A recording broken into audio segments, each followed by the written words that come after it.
The Strangers.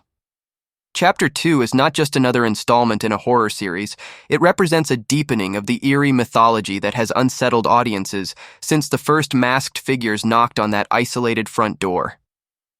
The terror of this franchise has always stemmed not from supernatural forces or outlandish gore, but from its cold, emotionless realism, the kind of horror that could, in theory, happen to anyone.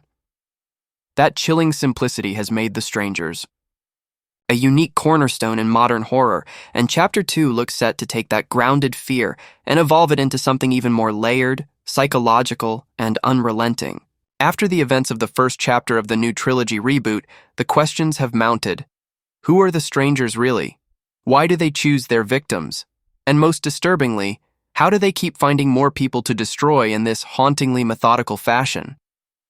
Chapter 2 isn't offering closure, at least not in the traditional sense, but it is promising to peel back the curtain just a little, not enough to destroy the mystery, but enough to remind us that these masked tormentors are part of something bigger, colder, and more organized than anyone realized in the first chapter. As with any successful horror continuation, Chapter 2 doesn't just revisit the familiar, it amplifies it. The unsettling silence of the masked intruders, the random cruelty, the near-complete lack of motive, those elements all return, but this time the emotional weight is heavier. The survivors of Chapter 1, if there are any, will be left reeling in the aftermath of trauma, paranoia, and the unshakable fear that the strangers might not be finished with them. This sequel may follow new victims, or perhaps track the fallout of a survivor dealing with the slow descent into psychological terror, always looking over their shoulder, waiting for a creak in the floorboards or a tap on the window. The genius of the franchise lies in how it plays with isolation, and Chapter 2 is expected to push that concept even further, possibly introducing environments that feel more secure on the surface.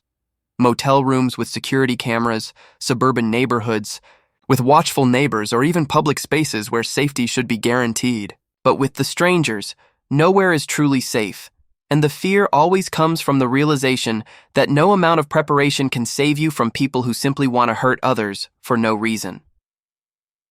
Visually, Chapter 2 will likely stay loyal to the franchise's minimalist aesthetic. Dim lighting, slow camera pans, and a suffocating stillness that turns every shadow into a potential threat. Unlike many modern horror films that rely heavily on jump scares, The Strangers has always succeeded in drawing out tension to unbearable lengths, allowing the viewer to sit in the discomfort, to feel what the characters feel, trapped, hunted, and hopeless.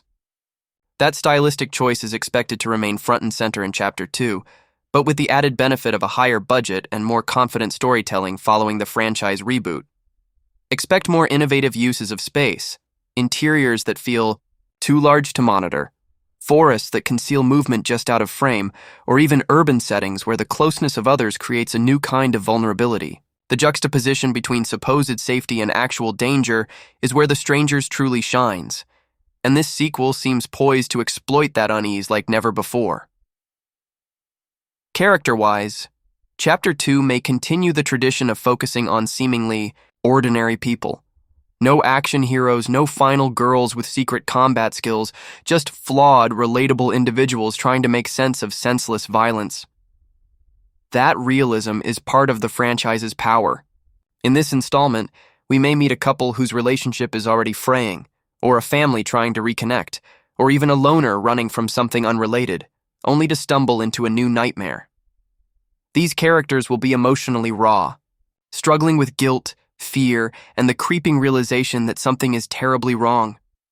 And when the strangers come for them, the audience won't just fear for their lives, will empathize with their confusion and dread.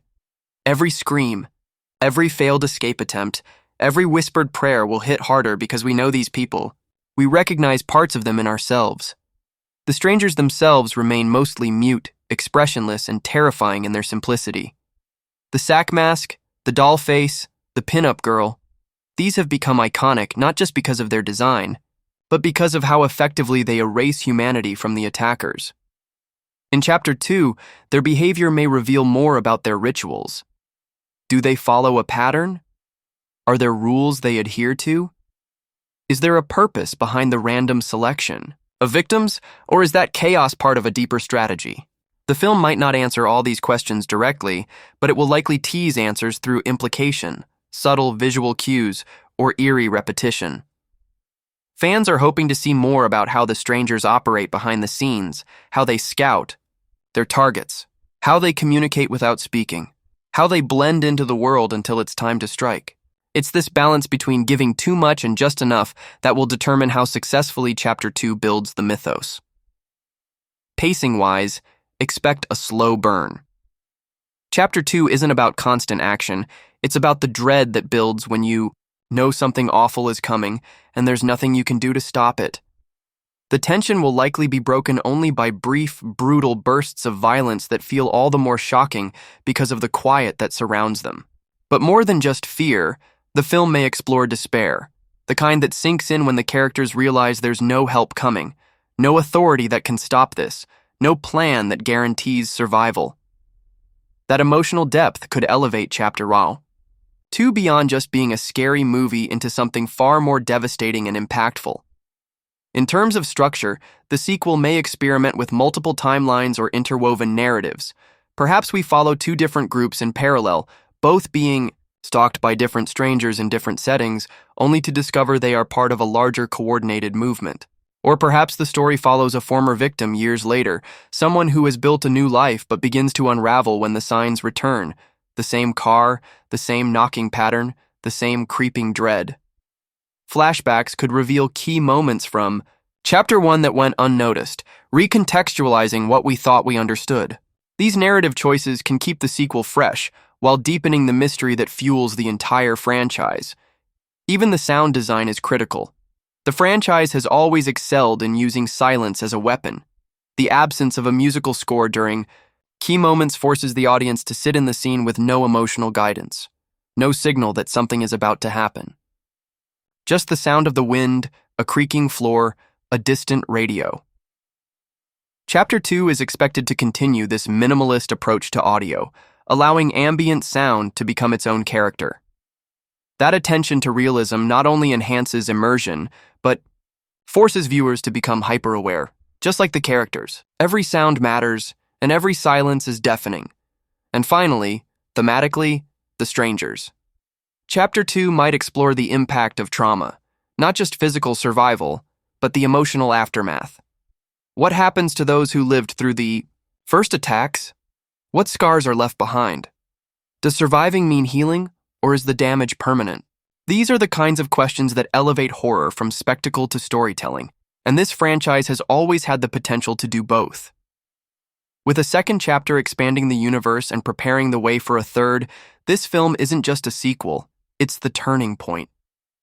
The middle chapter of a trilogy often carries the burden of deepening the conflict, challenging the heroes, and setting the tone for a final confrontation. If Chapter 1 was about introducing terror, Chapter 2 may be about realizing the enemy is far larger, far more organized, and far more insidious than anyone could have predicted.